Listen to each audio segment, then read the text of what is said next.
Here we go. All right, man. Good to see you today. Ready to rock Yo, and roll this fourth podcast. We're going to be talking.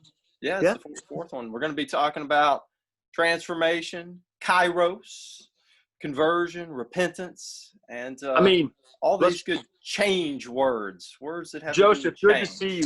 Touch us on the three topics beforehand, and then the topic today. Is your memory there? First topic was our very first podcast, which kind of was organic. The very first one was pretty organic, and it was a lot about the need for grace and how a lot of what's going on in society is kind of like not giving people grace, not giving people redemption or the possibility of redemption, but being stuck in third chakra notions of justice, eye for an eye stuff, as opposed to opening up the heart to forgiveness, grace, and redemption. The second talk was on baseball and sports and the spirituality of sports.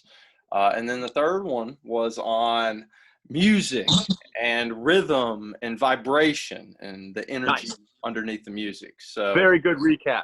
Yeah. And then we started seeing commonality and similarity amongst those topics and subjects that were kind of reverberating through all three of the topics. Right. That was excellent. Thank you for touching on that. I just wanted that as, a backdrop. So those other three podcasts, these aren't the only times we've recorded, but since of recent, those three podcasts are very interesting topics, and they're almost like a very informative experience for myself as we dialogue.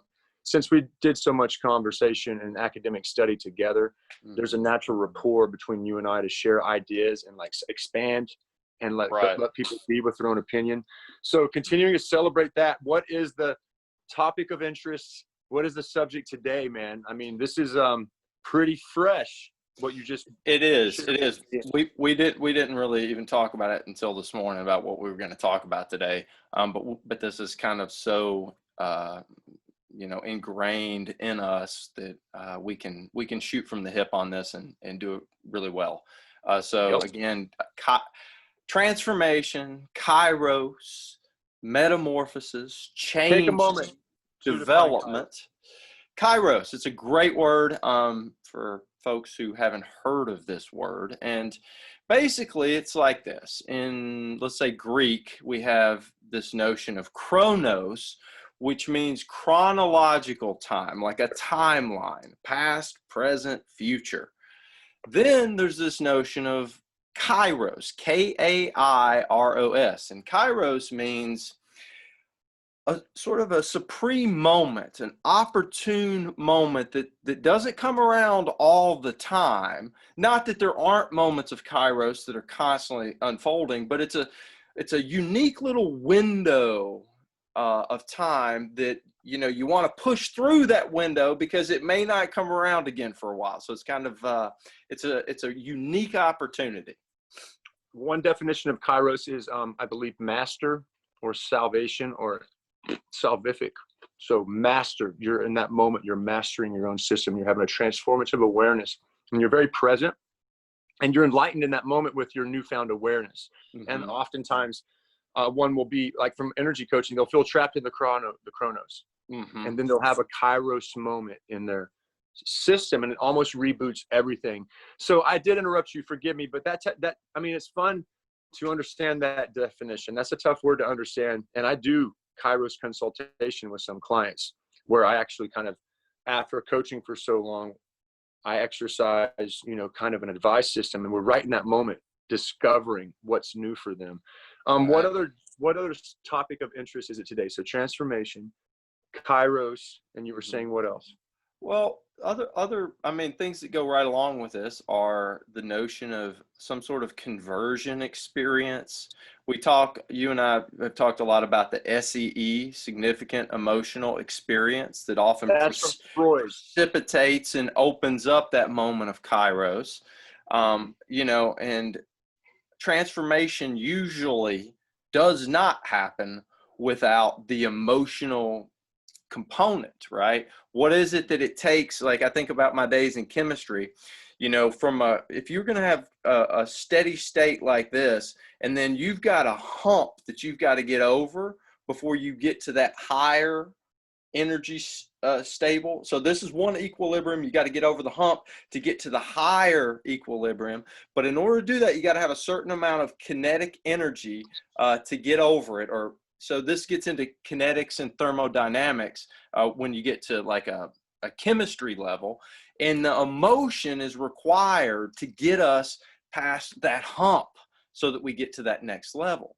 So that's why, Emotion means energy and motion, from what I've read. Emotion means right? energy and motion. And SEE, an acronym for significant emotional experiences, I believe from Sigmund Freud's work, correct? He You spoke know, about that. I'm I not believe that. I'm not positive which psychologist did kind of coin that, but you know, yes, it's a common thing that Right. psychologists are aware of.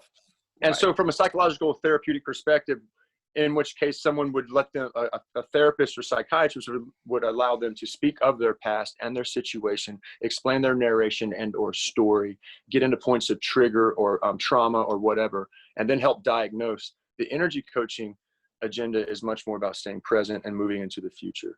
And so it's a different play with time. As an energy coach, I'm not actually allowed to let people go into their past while we're coaching, unless it's just a touch on it, but we get back to the present moment. So there's a phenomenon here about, you know, like C.S. Lewis said, and I read this years ago, life is what happens while you're busy making plans. Mm-hmm. And so we have this agenda and this, you know, trajectory of expectation that comes over us in different stages in our life. And we have these things that we want to happen. And oftentimes things disrupt them. Mm-hmm. Or we get side posted, distracted, something else takes over and becomes more important. So when you shared with me the topic first thing this morning, you know, I thought about death, dying, and transition in classes in pastoral care and theology, where when you're taught to lead a church in these classes, they say, look, if you're going to lead in the church, you're going to have to deal with a lot of people experiencing death, forms of dying or loved ones dying, and also transition. And they allowed us to kind of deepen that subject, Joseph. And, you know, transition can be losing a job or getting a new job, you know, having a child, you know, all types of things, getting married or getting a divorce, going into retirement. I mean, transition is huge because we get into these modes of operation. And when I was in grad school and they were pointing that out to me, I was like, why is this doesn't seem like a big deal. So what if you lose your job or change jobs? But it truly is a huge point. And I think it comes to the underpinning of mortality and immortality, of infinite and finitude and the insatiable longing of the heart. Yeah. I was in conversation last night and it came up in my mind, the Hebrew definition for the term soul. In my mind, we all have a soul. And the Hebrew definition is appetite. And the Greek definition is life or living. So from a soul perspective, we're a living appetite. Mm-hmm. And over time, we begin to create these expectations, but then all these transitions and transformations come upon us. And it can become very heavy if we cling to something of the past that we thought shoulda, woulda, coulda, and not getting into the present moment. And it's my favorite part of the energy coaching, the life coaching work, Joseph, is watching people transform.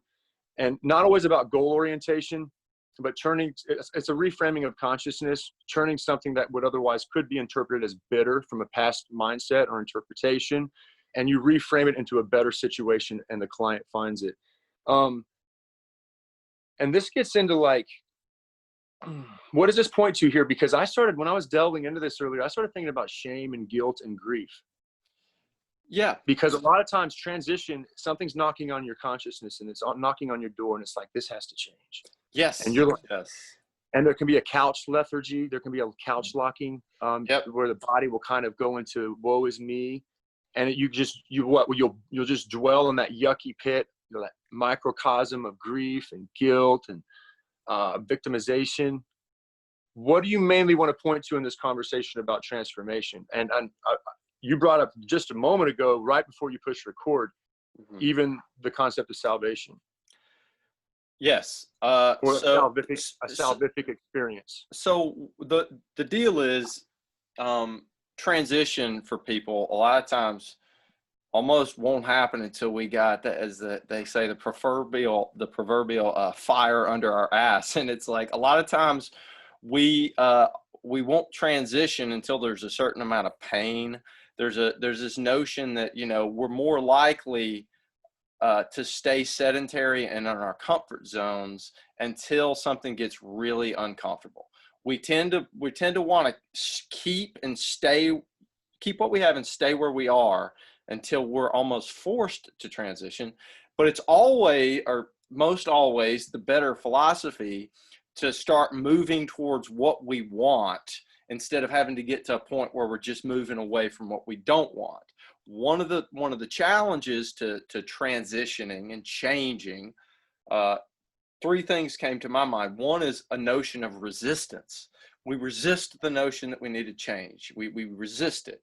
Another thing we experience is something we might call friction, where as we start to change, and let's say we want to be a new person, the outside world is going to continue to mirror back to us the old self for a good while, and we're going to have to fight that until the world starts to reflect back to us the new self that we're putting out, because we're always putting out kind of a vibration of who we are, and we train the world in many ways as to how to see us and perceive us. And when we want to be perceived differently, or we want to change ourselves, we got to get through the friction of the old mirroring. And then the third thing I want to say was the notion of regression, and that if we don't change, we often will start to regress backwards, because we won't, we'll start trying to find every way not to get out of the comfort zone, not to leave the relationship, not to leave the job, not to go and go on our journey, because we're meant to be on some sort of journey. And then the last thing I'll say here, and I'll pass it back to you, is the notion of two homes, maybe even three. One notion is the old home, the family home that we got to leave to get to the future home, which, is either, our married home or our home in the afterlife or whatever. And then there's the notion of the present moment home, where we, they say home is where the heart is. Home is here and now, right where we are. So yeah, I'll pass it back to you on that. You were talking a little bit about salvation. I didn't get into salvation or repentance or turning. Well, there often are times, and we've been fortunate to work from the pulpit ministry, and I've been fortunate to see altar calls where people have a contrition of heart, a convictual moment, and they wish to experience salvation. And, the ABC Roman road, if someone's listening on the Christian Roman road, there's different instructions on how to experience renewing yourself and rebirthing yourself. And there's a lot there to talk about. So I'm putting that on the back burner, if you will, to talk specifically about salvation, because I know it's very controversial to talk about that topic and whether or not you have salvation or not. Faith, however, in this conversation seems to be a prerequisite. And, it blew my mind in graduate work that I couldn't even, in a lot of cases, come to an agreement with my colleagues on a definition of faith. We couldn't even get further than just trying to define that darn word, man. Right. And James Fowler's perception of faith, with the triad of self, other, and SCVP, a shared center of value and purpose. Well, several of his contemporary theologians are like, that is not faith. And so how does faith play into transformation? It's huge for whatever it means to an individual. And perhaps this is a debate. This is a conversation regarding flesh and spirit from a Christocentric context. And when someone's not able to, Ecclesiastes chapter 3, nearly everyone knows about, there's a season for everything, a season for peace, a season for war. There's a season for everything. So this conversation points to me that during transformation and transition, first of all, and I've had this shared with me from some of my spiritual mentors, we're not in control. We're in the palm of Yahweh's hand. Okay. We're in the palm of his hand. We're being molded and sculpted. We're not in control in that regard. We're not even in control what of our anticipations and our goal orientation may change. We may wake up tomorrow with a new longing or craving. And so this points to the bearing of the fruits of the spirit to me.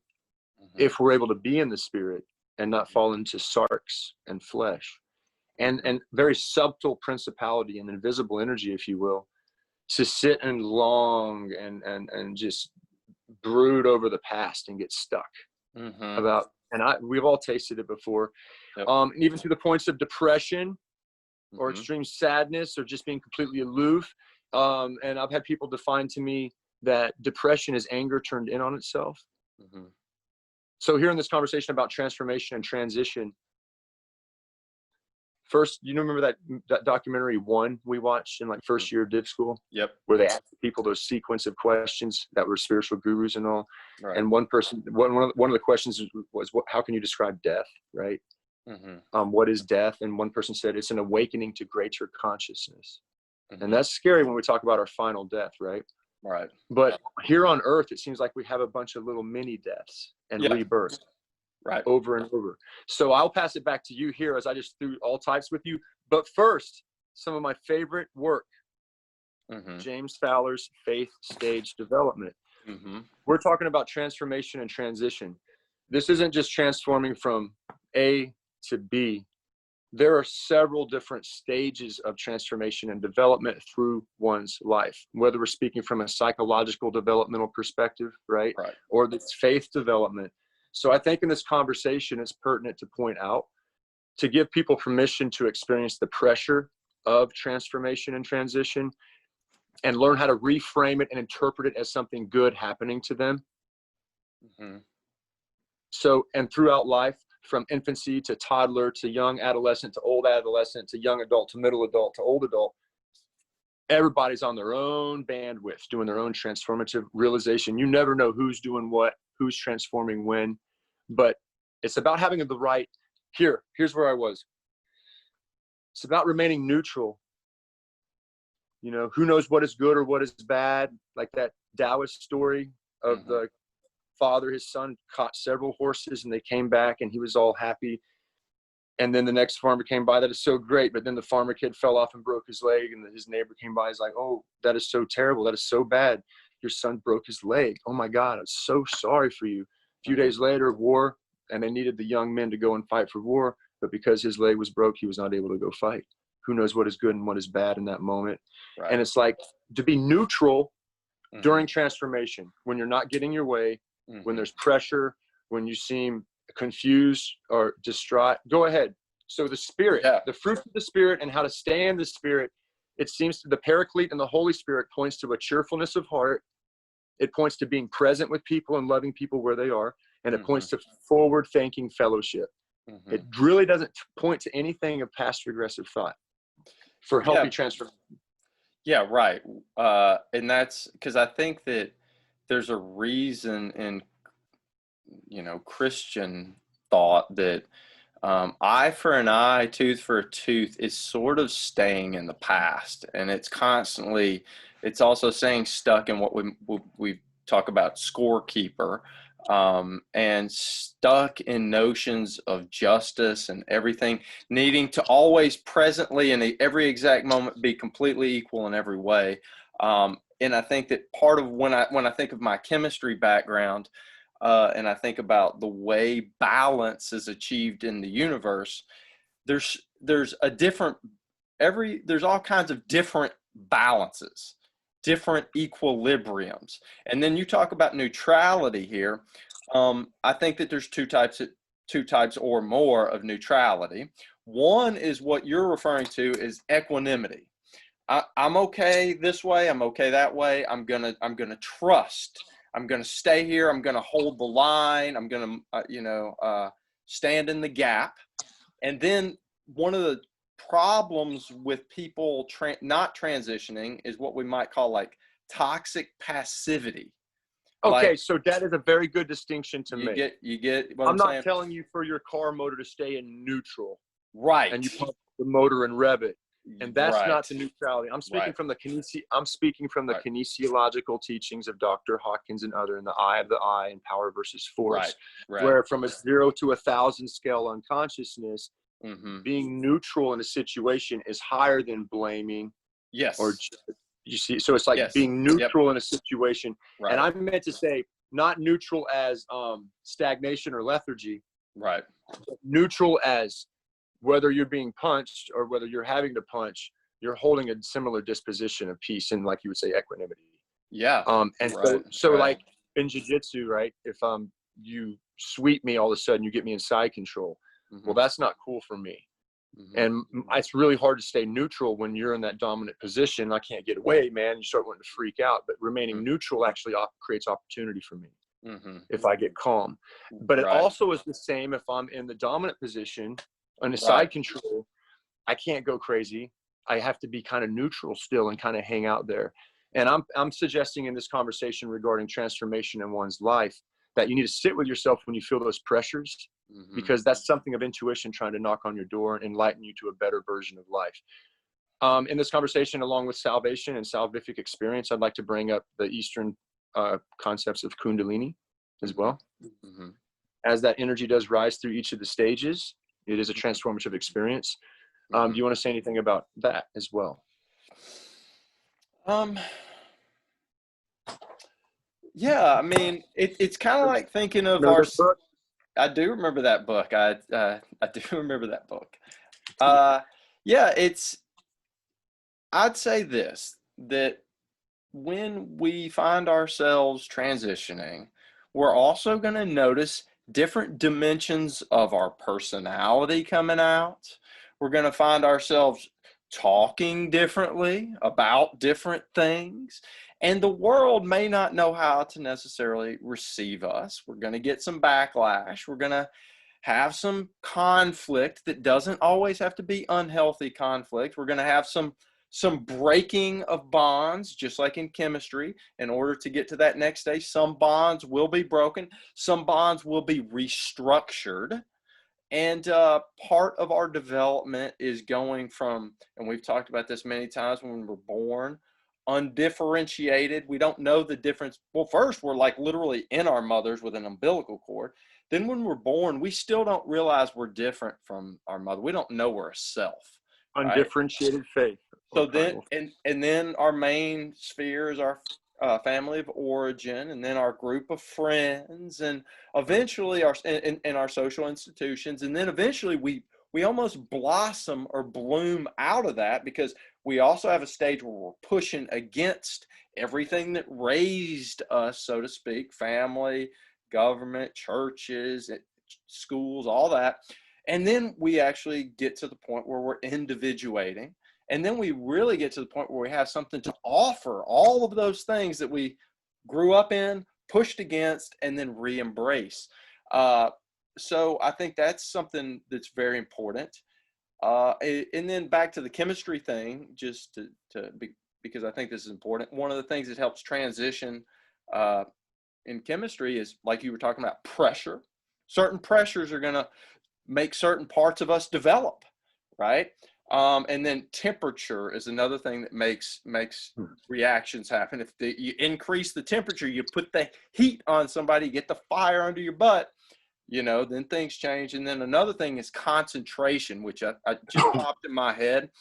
When the concentrations in solutions start to change, you can have certain transitions there. Too much concentration of certain things will precipitate the notion of having a break, or once a concentration there might be a unionization. So when I think of yoga uniting, right, one thing that's always happening is we're uniting and we're also breaking. We're uniting and we're breaking. We're creating healthy bonds, breaking unhealthy bonds, rebonding. So it's not so much an either or. In psychology, a lot of times there's this notion of one, it can be like there's a toxic person and a non-toxic person. Yeah, and the idea is sometimes it's just the closeness is making it toxic. Have a little space, and all of a sudden you create a new equilibrium. So yeah. I'd like to point to, and I mean, this is something we should really take some time to discuss, the Paragon model, the no fault negotiation by Lynn Laritz, where it goes about the Paragon, from the enforcer to scorekeeper, peacemaker, rebel production, generator, generative, and Paragon. I believe it's important here to disclaim and distinguish that Chronos and Kairos, and we're talking about transformation. And Chronos is going to be in the scorekeeping lower area. It's keeping track of time. It's watching. There's something about Kairos that transcends time. And when you arrive back from the experience of which it is, your perception of time is different. You may have thought you were old and now you feel young. I've trained men in their 70s that feel younger at 70 than they did at 35. So, and Kairos is beyond good and bad sometimes, Joseph. Mm-hmm. And I want to see where you take this. While living in Denver, I loved on days off from early morning boot camp, I'd go out to Clear Creek Canyon Tunnel 1. You know, you've been out there with me. Everyone would Mm-hmm. go out there. And so I used to go early morning sunrise hikes up the wall of the canyon. And I Mm-hmm. was working legs a lot. And one day I was just busting out the trail. I've told you this story. And I was looking down at the trail and not paying attention to how high up I got. Mm-hmm. And then the trail got real narrow. And all of a sudden I was out on a rock wall, terrified, frozen in fear, way up. And I did this kind of stuff as a ritual, and I had 2 young children, and I'm sitting there frozen on the side of the canyon wall. Fear. And I had to like crawl back real slow and sit down where I felt safe. And my whole body, I was like adrenal dumping. And that was a Kairos moment for me, because these flashes of like, you have children. No one even knows you're out here right now. You could fall and die. What are you doing? And so my 20-year-old version of myself and my 40-year-old version of myself they're in war right there. Right. And I crawled back down the mountain, and the desire to go climb that mountain or that canyon wall had changed for me. And that Kairos was beyond my control. That morning I was to be humbled in a certain way and put into a higher frame of consciousness involving other people, that my safety and my well-being includes other people's safety and well-being. What do you think about that? How Kairos, and I've had some interesting coaching dialogue to where Chronos can become a beast. It can become such a nasty experience of life as a human. And Kairos is to break out of that and rebirth, renew yourself. What do you have to say about that as an example? It can be either good or bad. It transcends time. And when you arrive back from it, a lot of times, you're a different person. Yeah. I mean, when the clock changes. Yeah. I mean, I think it goes to the notion of being able to let go, and that it's important to let go. And sometimes when we let go, it doesn't necessarily mean forever. Sometimes it does.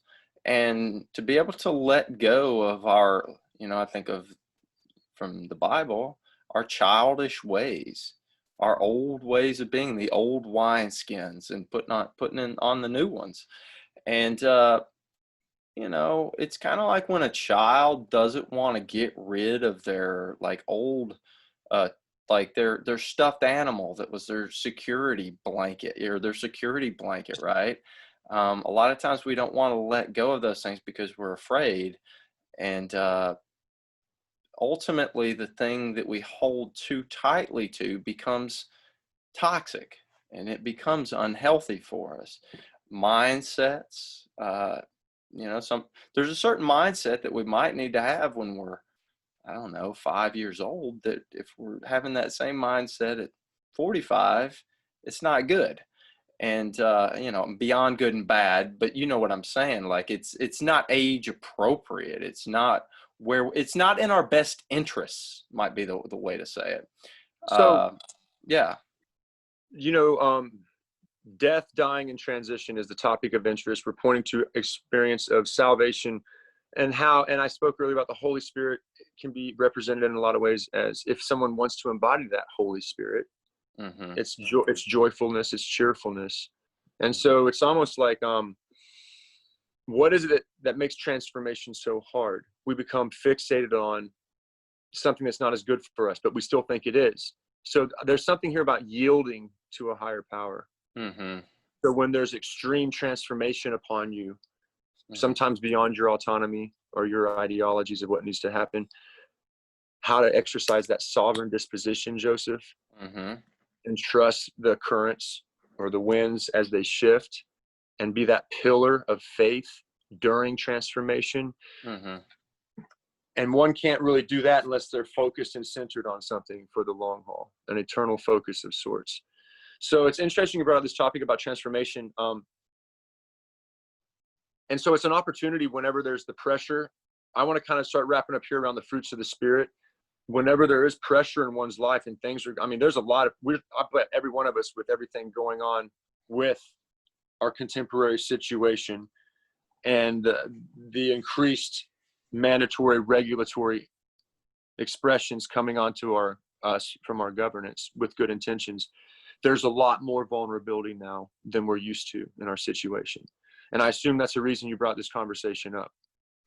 So this topic is one of the reasons, because there's a lot of turmoil, you know, in our nation state right now from a macrocosmic perspective.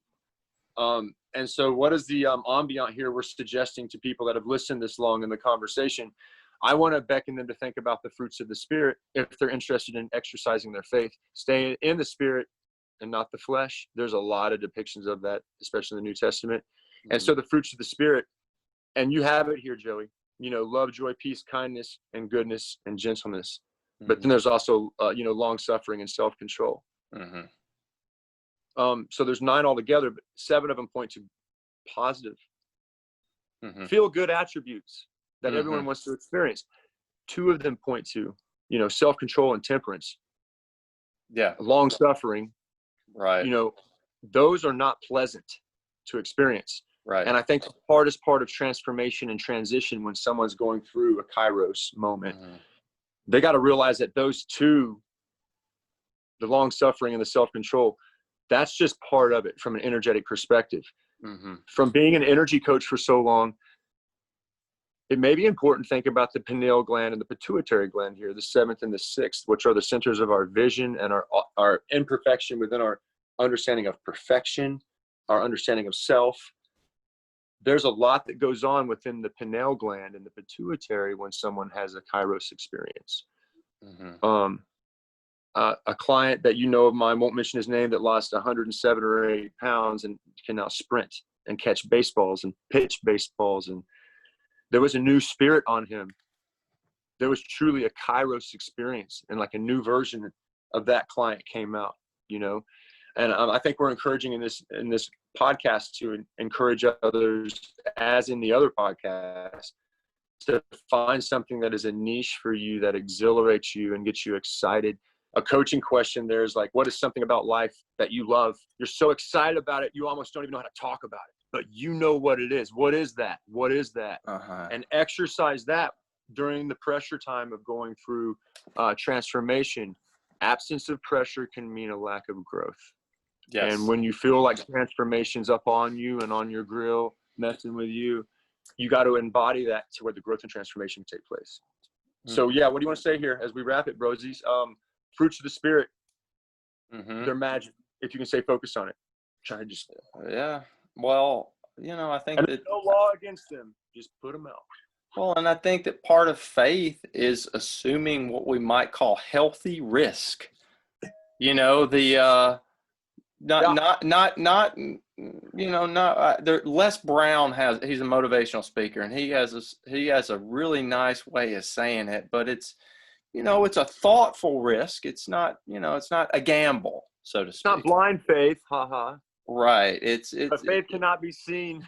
That's right. That's right. So that came to my mind. Also, I thought about this. What you were saying is, when an individual won't go through his or her personal transformation and they're resisting it, one of the mechanisms that we like to do is we like to try to change everyone and everything around us to try to keep things like we want them, instead of realizing all that stuff is not going to necessarily change. We can't force everything else to change. And what we do is, when we're not willing to change ourselves, we try to start forcing everything around us. So, you know, that individual change versus collective change comes to mind. I think about too the visual signs of change in people, and you'll see people like, I think of younger people, when all of a sudden they want to dye their hair a new color, they want to shave their head, or get tattoos is often a sign of transformation, right? I want to, you know, a new thing going on. Somebody died, so I get their name and stuff tattooed on my arm or something like that. So there are some you know, visual signs of the transformation. I think in terms of our consciousness transitioning from mere instinct, when we're first born, it's mere instinct.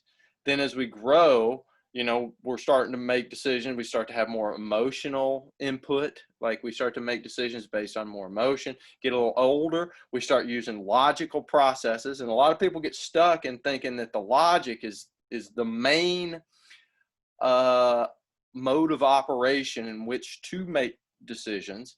And then you talk about up here, you know, intuition I think as we get older, because it goes right along with wisdom. You don't need to have you don't need to have that logic for other people. It transcends emotion, and it's not merely instinctual, right? So eventually, I think we start to operate our being from a more intuitive place, because we realize the limits of logic. We understand some of the dangers of emotion, and also that we can't just merely be instinctual. And as we're up here, we realize that all of those other things have their place, and they're not to be discarded, just appropriated in a correct way. So, Superimposition. Yes, absolutely. I concur. I agree. It seems in almost all world religiosities, as also in Christianity, it seems as one evolves and progresses throughout life, that there becomes an increase of selflessness, of mhm, needing for self, even though they may paradoxically be nurtured and loved even more. Their mhm. disposition seems to be in an increase as they evolve into selflessness. What do you think? Yes, I do agree. I think It's that weird though. It doesn't I seem like that would make sense, you know? well, I think that there's a tricky part in our development where when we're young, let's say we're kids, we can be very selfish, and then as we grow, obviously mature, the idea is to become more selfless. But what happens with some people due to their upbringing and their traumas, they're not ever taught any sense of what we might call healthy selfishness. So therefore, they don't have a sense of self-defense. They become doormats in life, and then they're falsely selfless, and they're not including anything of themselves. So there's not really a healthy balance with their selfish and selfless. So it's called like the spiritual bypassing, where all of a sudden they're pretending to be selfless, but they're really just becoming doormats.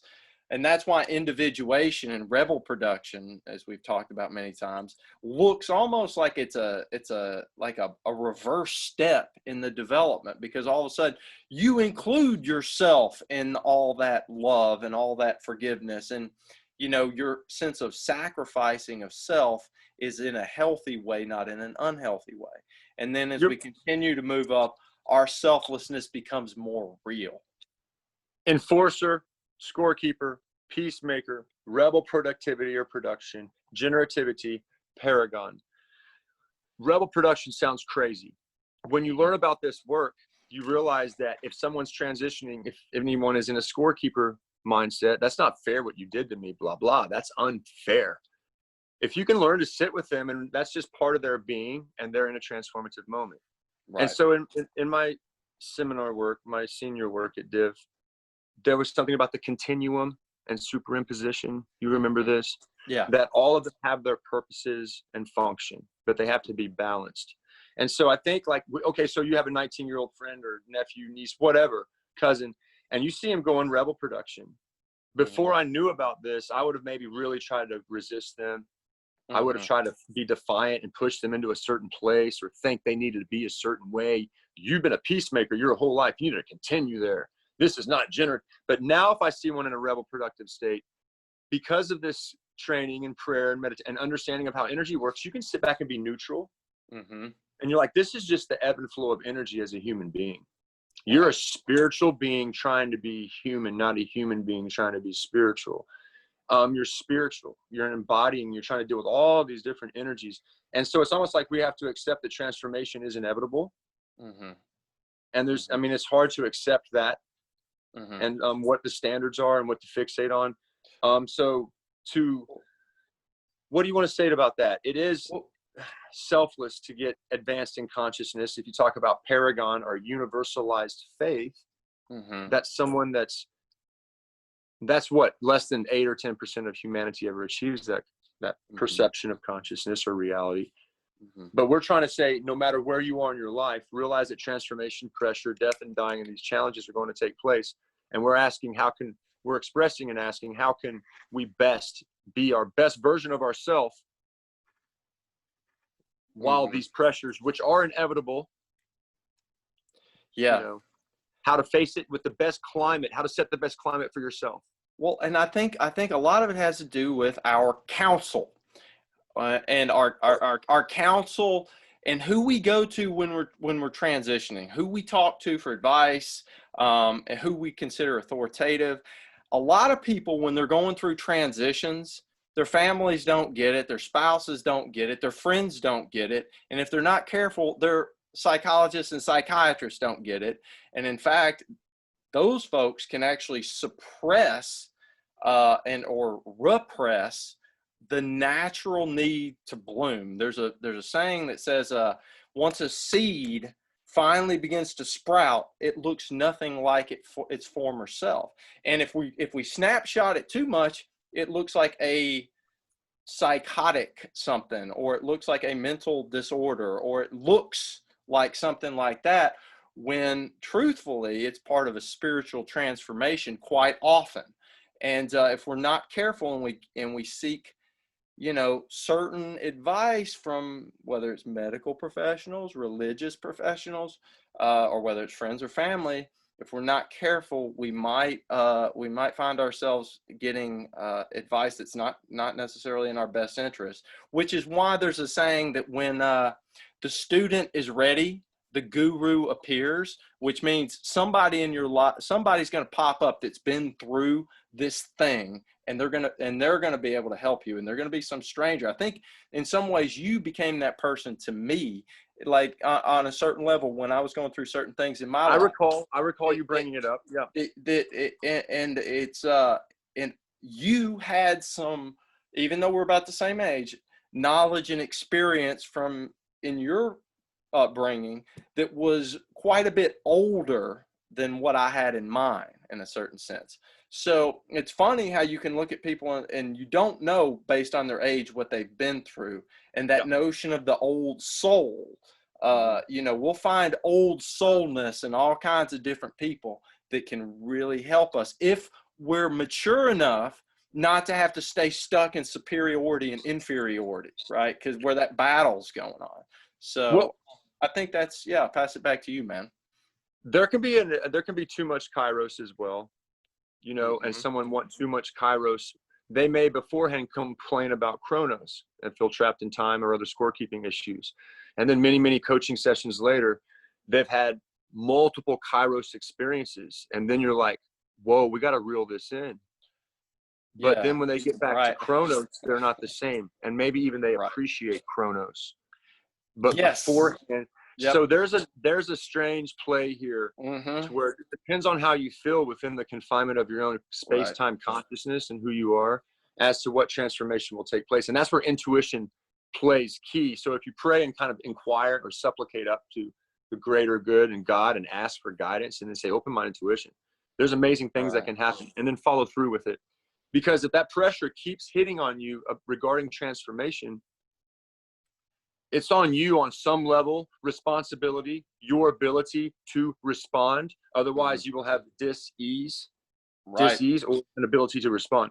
And so it's like, you got to listen to that inner voice. And that's, my last thing here is Romans 12:2. Don't be conformed to the ways of this world, but be transformed by the renewing of your mind, that you can prove what is that good and acceptable and perfect will of God. And these moments of transformation, you might be up against a wall and you're like, man, if I keep looking at it like this, I'm going to go a certain direction, or I'm going to be transformed into a newness of my mind. Right. And that's kind of cliche, but there's truth to that, to check yourself in. Well, that's like you were talking about the Kundalini, and there's a certain point where, again, things are a little, we're in the palm of God's hand, and we can't force even our own transformation. And that Gopi Krishna, that book you were showing, he even talks about, being a little bit sick with the Kundalini and like needing to come back down. So there is an importance to staying in the base, in the body, and that the material realm isn't just fallen. It's not just fallen. It's not just this horrible cage of the soul, but it's also the temple of God. And our societies and our world around us, there's beauty and love here. There's so we got to be careful not to try to just escape up out of this prematurely. I concur. Careful what one asks for when you're delving into the spirit and the power of God. Right. And I would like to have a little collaborative, pluralistic closing here. And this may fret upon a future theological discourse.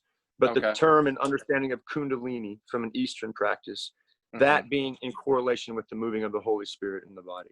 Right. And they're just two. And so to make a handshake between these two, because I remember for years studying in my undergrad, I was like, is this even God, Lord, can I study this?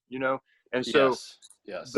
even the concept of the coiled serpent, which is spoken about in the Right. Eastern Kundalinic linguistics, well, we Right. know in biblical literature, in the Hebrew Bible, Yeah. in the Garden of Eden, that a concept of serpent is known as, something not of good. So Right. it's Right. Kundalinic expression. It's more about the Hermes, the rising of the energies, right? And so Right.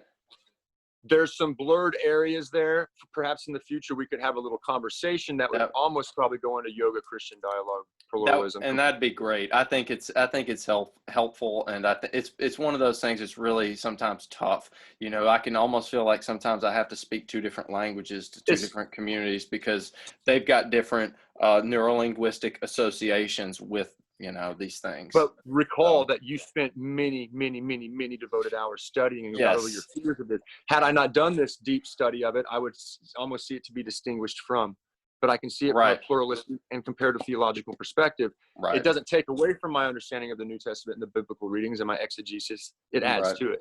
right. So, thank you, man. And anything in closing? I could go on and on when you bring up, the activation of your energy. That's why exercise is so amazing. We've even done Yep, videos back in Denver that we yep, started to be published on how to activate the yeah, different energy centers. yes. So be ye transformed, and be still and know that God is God, and ask him and pray and tell him what you desire, and you will be fulfilled. Careful what you ask for. That's Careful right. what you pray That's for. right, man. Careful So what you pray so for. man, I know. It's so funny. God answers prayers, and yeah, it's important to realize that we a lot of times don't even know what we're asking for. So, thank you for this good conversation, man. I appreciate it. I know this is going to be helpful to a lot of folks, and I'll try to get this up very soon. Word. Hey, much love, much respect. Let's talk soon, man. And let me know the next subject you wish to speak on. And I appreciate all that you do. Yeah, you too, man. Much love. All right, God bless. brother. Peace, buddy. Peace, man.